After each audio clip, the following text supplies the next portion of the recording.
Fa rehefa tsy tapaky ny filan-kevitry ny minisitra kosa dia nalefa teny anivon'ny fitsarana avy momba ny lalam-pandrenana na ny HCC nididy fampanjakana manembotra iray volana ny daty anatanterahana ny fifidianana fiodinana voalohany amin'ny fifidianana filoham-pirenena. Araka izany ary dia namoaka ny heviny avy eo anivony izay HCC izay tamin'ity androandroany ity.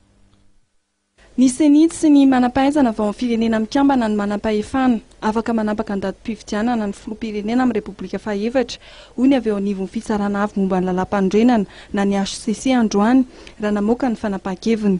Ny didim-panjakana niraisina nandritra ny filan-kevitry ny gouvernement araraka ny nambarany dia mametra fotsiny ihany mety hisian'ny fanemorana fa anjaran'ny senity kosa mamaritra ny daty.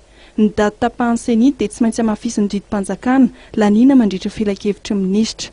Didim-panjakana ity dia mahatonga resabe teto amin'ny firenena na teo amin'ny mpanao politika izany na teo amin'ny sehatra iraisam-pirenena.